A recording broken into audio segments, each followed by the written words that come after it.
दुनिया में कोई इनकार नहीं कर सकता, वो हजार मुसलमानों का दुश्मन हो, इस्लाम का मुखालिफ हो, गलतफहमियों का शिकार हो, लेकिन वो ये नहीं इनकार कर सकता कि इंसानी तारीख का बेहतरीन समाज वो था जिसे मोहम्मद मुस्तफ़ा सल्लल्लाहु अलैहि वसल्लम ने तैयार किया था। कोई इनकार नहीं करता।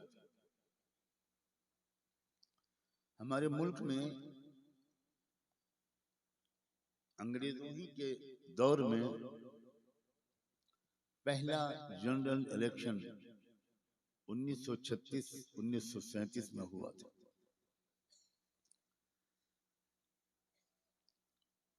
और उस इलेक्शन के नतीजे में बहुत से सूबों में कांग्रेस पार्टी की सरकार बनी। तो गांधी जी ने एक खत लिखा था उन सब सूबों में कांग्रेस के लीडरों को। वो खत उनके अखबार स्वराज में छपा भी था। मैंने अपनी आंखों से वो खत कई बार पढ़ा है। गांधी जी ने उसमें कांग्रेस के उन लीडरों को लिखा था कि अब तुम स्वराज चाहते थे, अपना राज चाहते थे कि तुमको अपने देश को चलाने का मौका मिले। सो ये पहली बार तुमको एक मौका मिला है इतने सूबों में कि तुम इस अपने अपने सूबों को अपनी मर्जी के मुताबिक चला सकते हो और सच्चे माने में वहां स्वराज कायम कर सकते हो। गांधी जी ने लिखा कि मेरी जिंदगी तारीख के मुताले में भी बहुत गुजरी है, मैंने बहुत पढ़ा है कौमों की तारीख को। मैं अपने उस पूरे मुताले की रोशनी में तुम सबको ये मशवरा देता हूं कि तुम अबू बकर सिद्दीक और उमर फारूक इन दोनों के हुकूमत के दौर के तारीख को तफसील से पढ़ो और जिस तरीके पर उन्होंने समाज को चलाया था उस तरीके पर चलाओगे तब तुम सही मानों में स्वराज कायम कर सकोगे।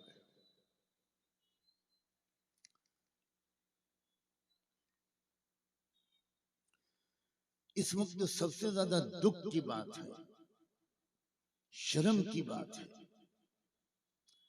वो ये है कि भारत में 25-30 करोड़ मुसलमानों के होने के बावजूद असली इस्लामी समाज देश के किसी कोने में मौजूद नहीं।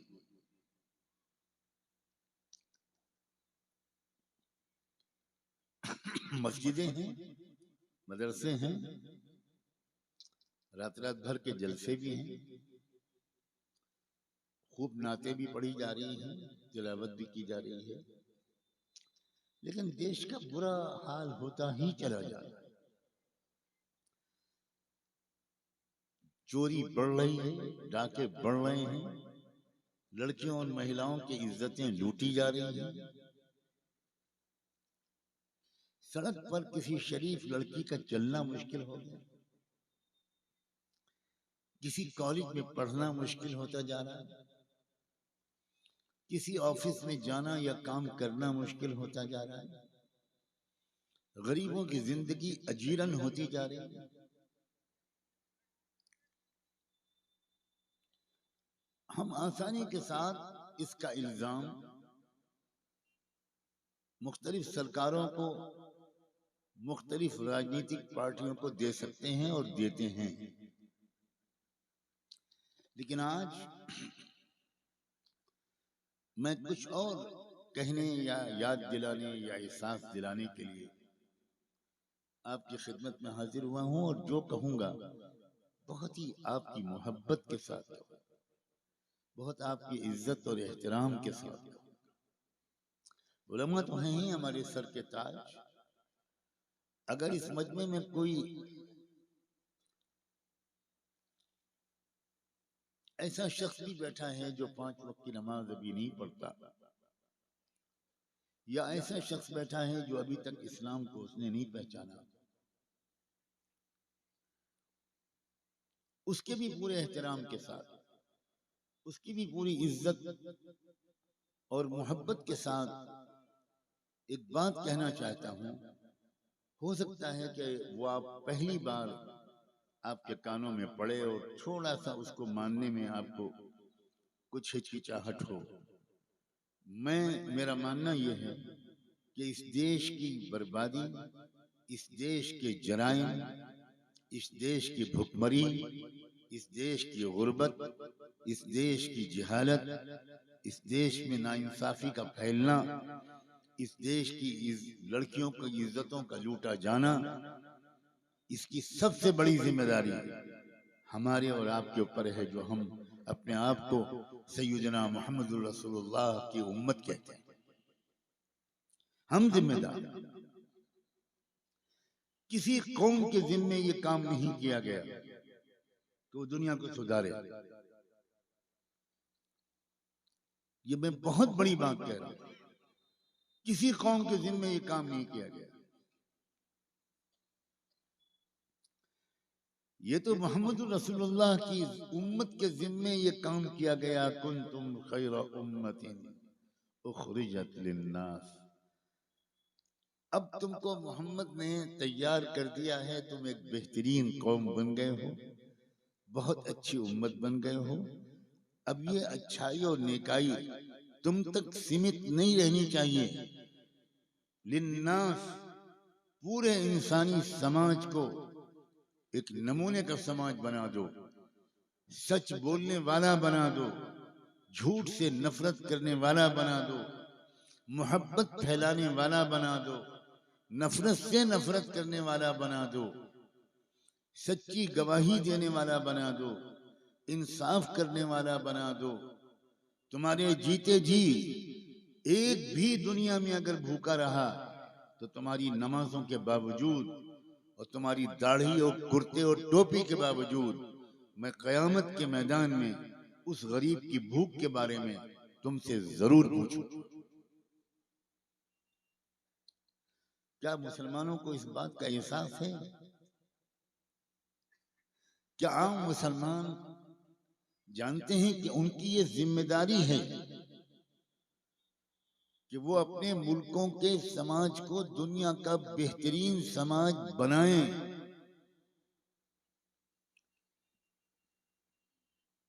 वो अकेले नेक बन जाएं, ये मुसलमान के लिए बिल्कुल काबिल कबूल और काफी नहीं, कतई नहीं।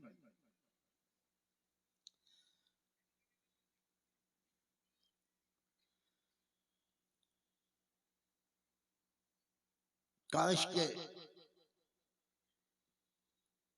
ये समझदारी हमारे अंदर पैदा हो जाती कि हम पहले एक अच्छा नमूने का समाज बन जाएं और फिर हम दिखाएं अपने पड़ोसियों को, अपने हिंदू भाइयों को, बहनों को, सिख भाइयों और बहनों को हम दिखाएं कि हमारे यहाँ कोई ऊंच नीच नहीं।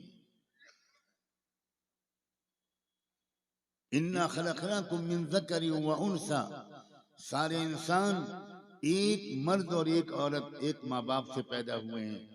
कोई किसी के सर से नहीं पैदा हुआ, कोई किसी के बाजुओं से नहीं पैदा हुआ, कोई किसी के पेट से नहीं पैदा हुआ और कोई किसी के पैरों से नहीं पैदा हुआ। इससे बढ़कर इंसानों की तौहीन और बेइज्जती नहीं हो सकती कि करोड़ों की आबादी के बारे में कहा जाए कि तुम पैरों से पैदा हुए हो ब्रह्मा के, इसलिए तुम शूद्र हो, तुम दलित हो, तुम गुलाम हो, तुम जलील हो, तुम अछूत हो, तुम हमको नहीं छू सकते, हम तुमको नहीं छू सकते। हम तुम्हारे गिलास में पानी पीना तो दूर की बात है, तुम्हारी गिलास को छू नहीं सकते। तुम्हारा दुल्हा घोड़ी पर सवार होकर नहीं जा सकता, तुम मूछें नहीं रख सकते, तुम दलित हो, हकीर हो, जलील हो और हम ऊंची जात के हैं, हम ब्राह्मण हैं, हम राजपूत हैं,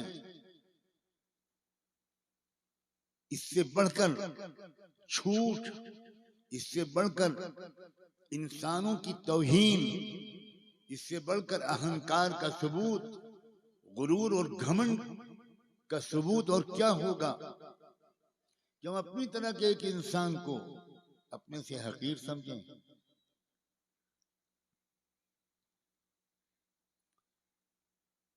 मुस्लिम समाज अगर वाकई इस बराबरी पर कायम होता, मुस्लिम समाज के अंदर कोई ऊंच नीच न होती, मुस्लिम समाज के लोग वो सब बिल्कुल बराबर एक दूसरे को समझते, अपने व्यवहार में समझते, अपने रिश्तों नाते में समझते, अपने खाने पीने में समझते, अपनी दोस्तियों में समझते, तो फिर हम दूसरों से कह सकते थे कि देखो हमारे समाज को।